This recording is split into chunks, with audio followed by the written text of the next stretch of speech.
Selamat siang, bertemu lagi dengan saya Nimade Adietika Karismawati, CGP Angkatan 9 Kabupaten Jemberana.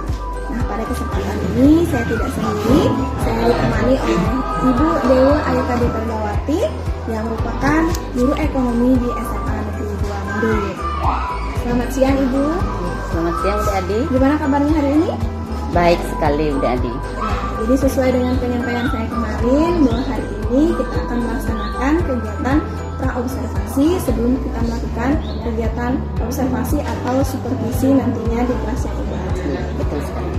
Adapun tujuan dari kegiatan observasi adalah untuk mengetahui dan mengevaluasi jalannya kegiatan pembelajaran yang nantinya Ibu laksanakan di kelas. Dan kenapa kita melakukan kegiatan praobservasi adalah sebagai persiapan awal agar nantinya Ibu lebih siap dan lebih percaya diri di dalam melaksanakan pembelajaran di kelas. Nah, dalam kegiatan praobservasi ini akan ada beberapa pertanyaan yang saya ajukan pada Ibu.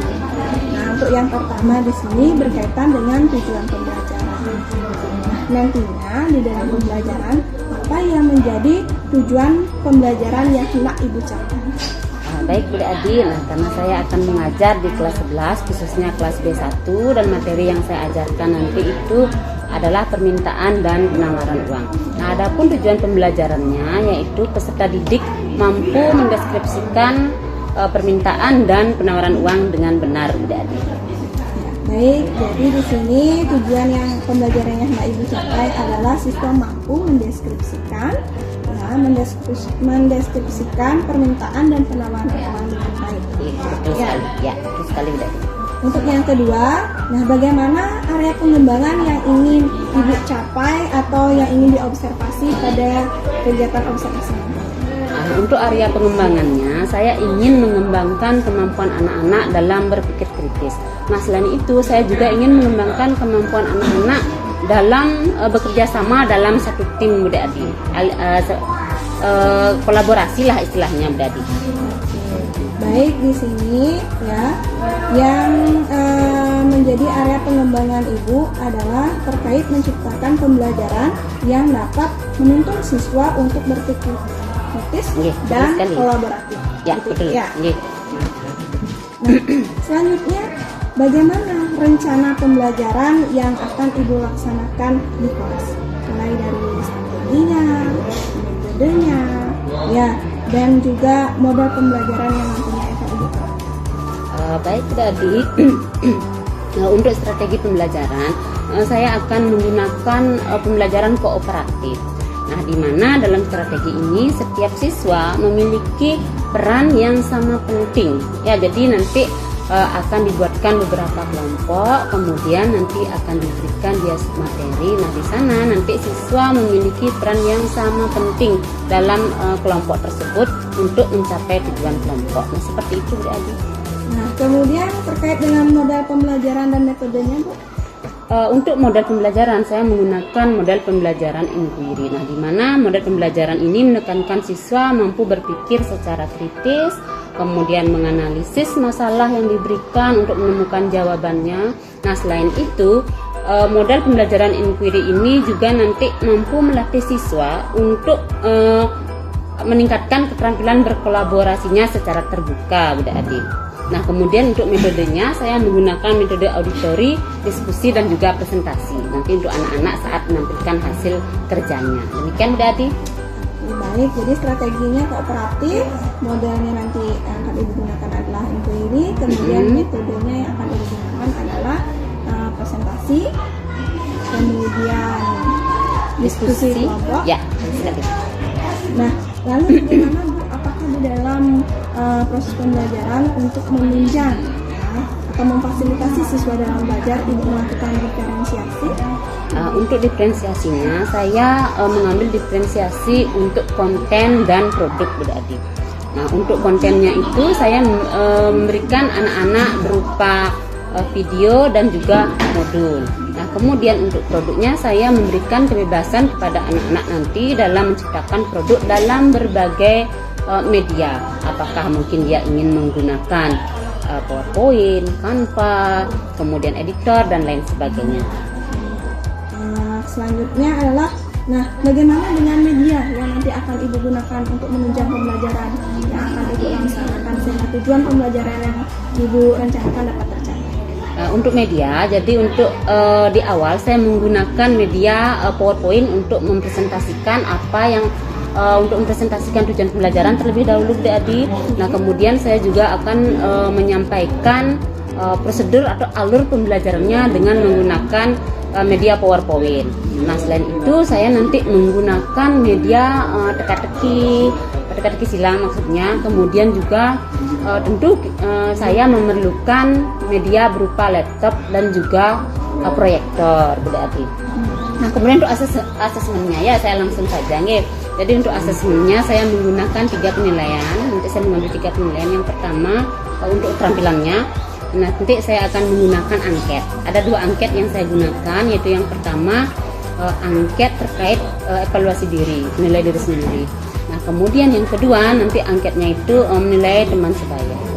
Nah, kemudian untuk kemampuan kognitif di akhir pembelajaran saya juga menggunakan kuisnya. Nah, kemudian untuk sikap saya menggunakan jurnal. Jadi jurnalnya untuk mencatat hal positif dan negatif yang terlihat saat anak-anak melakukan diskusi. Nah, demikian jadi. Baik, ya, jadi rencana pembelajaran yang sangat luar biasa sekali, Bu ya. Terima kasih, Jadi. Nah, kira-kira apa nih rencana pembelajaran yang sudah Ibu sepakati? Oke, nah ini karena kelas B1 ya, jadi jadwal saya itu seminggu memang 2 kali, tetapi nanti saya ingin melaksanakannya di hari Rabu.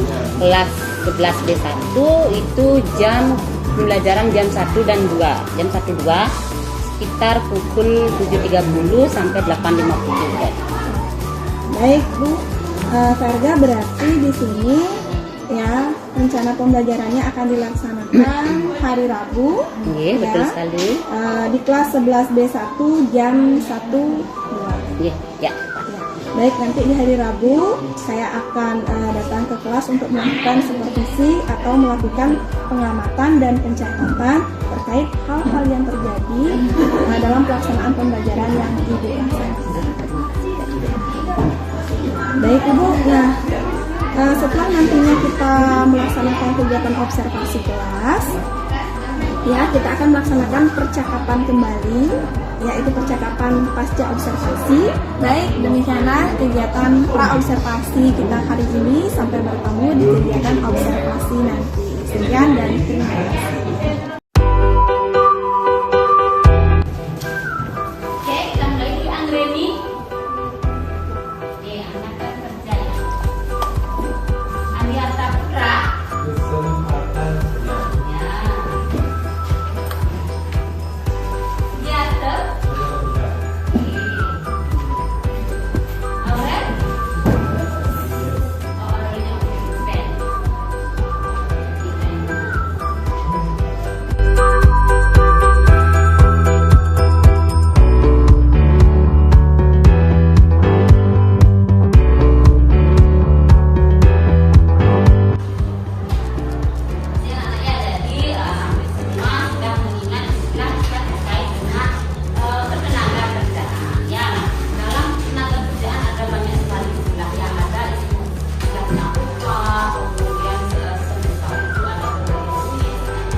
yang telah diberikan kepada kelompok kami, izinkan kami mempresentasikan hasil diskusi dari kelompok kami.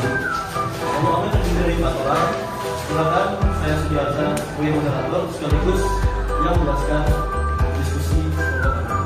Dan ada juga anggota dari kelompok kami, yaitu saya Ade. Baik, langsung saja kami jelaskan hasil dari presentasi. Kita akan membahas tentang pengertian uang dan sejarah uang. Oke.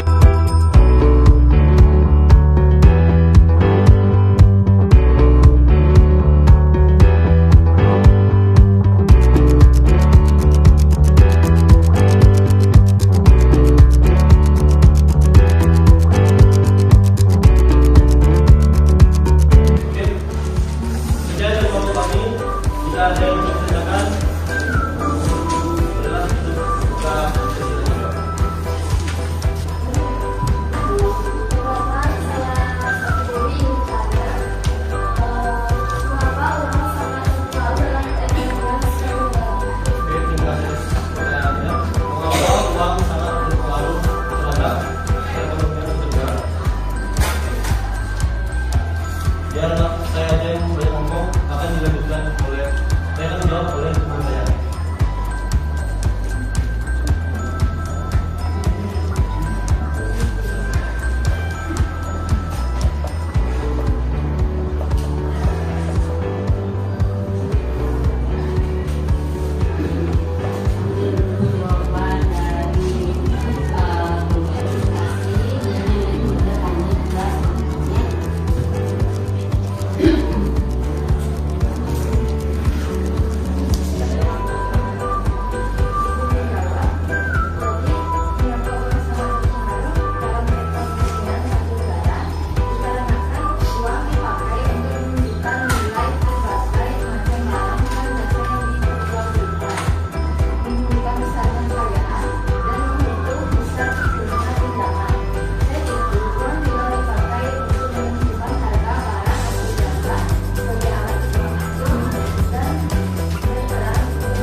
Baiklah, saya mau tutup presentasi dari kelompok kami. Maaf jika dengan kata soal saya maafkan dan itu dengan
Dan kali ini kita juga ditemani oleh Bapak jadi Anon Apriliawan sebagai pengajar praktek.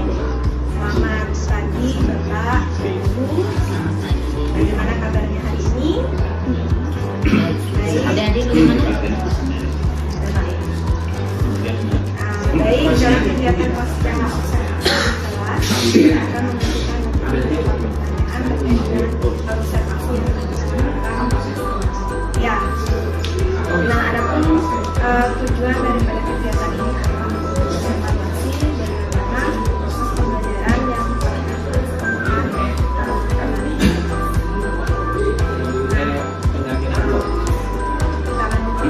ya, yang pertama bagaimana saat itu setelah dilakukan kegiatan kemarin Iya.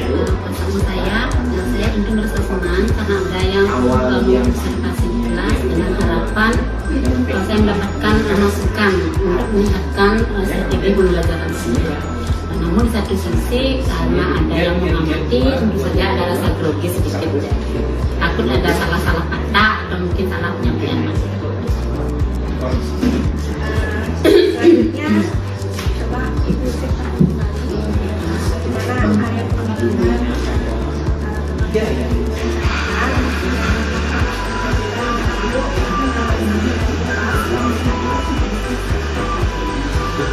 Saya sangat ingin mengembangkan kemampuan berpikir anak-anaknya. Saya ingin anak-anak itu mulai berpikir kritis. Kemudian saya juga ingin mengembangkan kemampuan anak-anak bekerja sama dalam satu tim. Jadi langkah-langkah yang saya lakukan saat itu adalah tentu saya memberikan kesempatan seluas-luasnya pada anak-anak untuk memberikan pendapat soal diskusi. Jadi saya membuat strategi pembelajaran yang mendukung, yang memberikan kesempatan untuk melihat area pengembangan.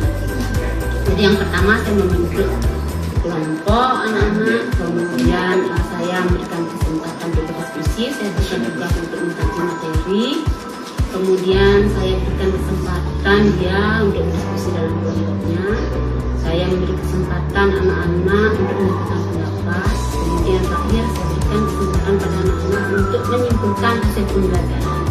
Itu saja. Bagus sekali Bu ya.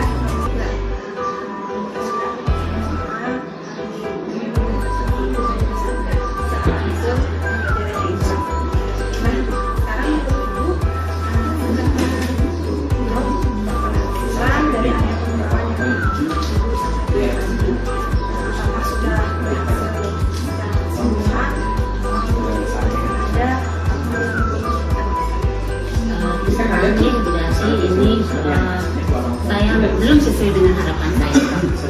Saya kan berharap anak-anak bisa diskusi yang mengembangkan kemampuan berpikirnya, kemudian kerjasama dalam kelompok. Jadi belum sesuai harapan. Saya dapat melihat di sini ada anak-anak ya, dia hanya mampu ketika dikasih pertanyaan dia hanya mengcopy apa yang dia lihat di internet, jadi tidak menggunakan bahasa dia sendiri ketika menyampaikan pendapat. Nah kemudian ketika saya suruh dia membuat kesimpulan, anak tersebut hanya mengulang, jadi tidak menyimpulkan, mengulang apa yang sudah disampaikan oleh temannya tadi. Nah, bagi saya itu sesuai dengan harapan. Kemudian saat berkolaborasi dalam satu kelompok, ada anak-anak yang sangat tergantung dengan satu orang dalam kelompok. Jadi karena itu kurang efektif, jadi sangat mengandalkan temannya ketika dia menyelesaikan masalah yang saya beri. Jadi menurut saya belum sesuai harapan. Nah, ini kan ada beberapa hal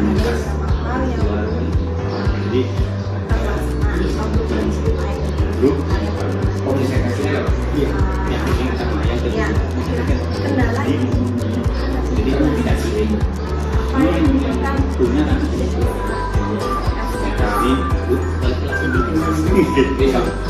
aku nggak punya komunikasi dengan nama saya. Kita tadi rapat bersama.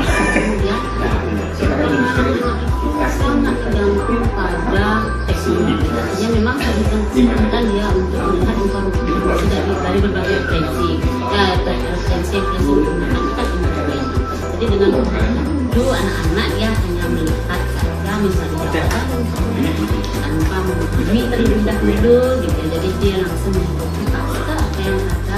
Jadi anak-anak itu itu di satu sisi apa namanya, teknologi itu kan memberi kita kemudahan, memang ya ada sisi positif, ada juga negatifnya. Dia lebih banyak menunjukkan dampak negatifnya. Jadi sangat tergantung pada gadget gitu ya. Ketika nggak dikasih gadget dia nggak mampu ya, mereka mampu ya. Jadi dari sana itu juga sangat tergantung pada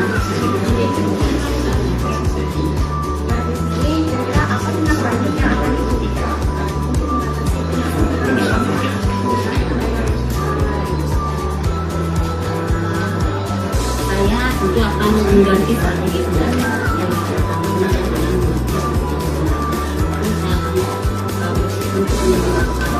dari undang-undang ya, di mana nanti ada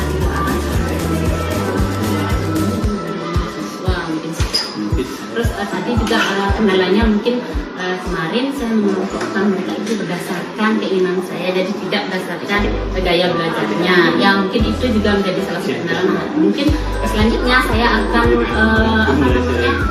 membagi kelompok tersebut berdasarkan gaya belajarnya. Tadi ini kucing.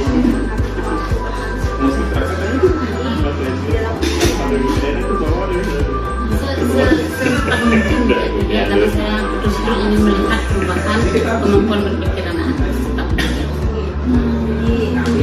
Ibu ya, ya baik kakak, ya kan apa yang sudah kita perbaikan ke depan bisa direalisasikan dan mendapatkan hasil yang selanjutnya dia minta satu adik dari Pak Anton terkait kegiatan ataupun observasi kelas dilakukan pada pertemuan selanjutnya. Nah, untuk hasil observasi dari hasil percakapan tadi apa penting yang bisa saya peroleh dari kegiatan coaching diskusi tadi, coaching yang ada pada lembaga observasi. Jadi kan yang menggunakan adalah lembaga observasi yang ada di SS sebagai bahan sama dari coaching dan pertama dari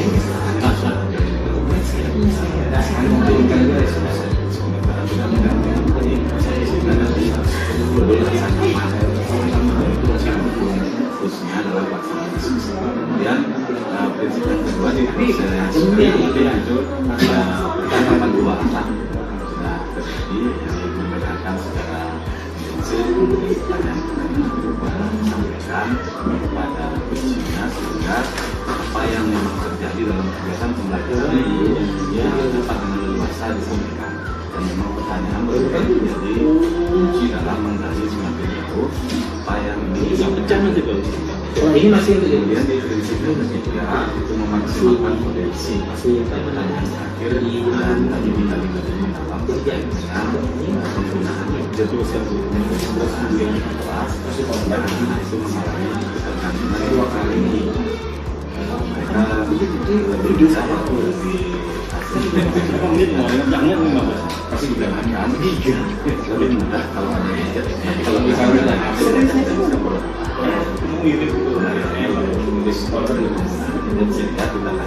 kompresi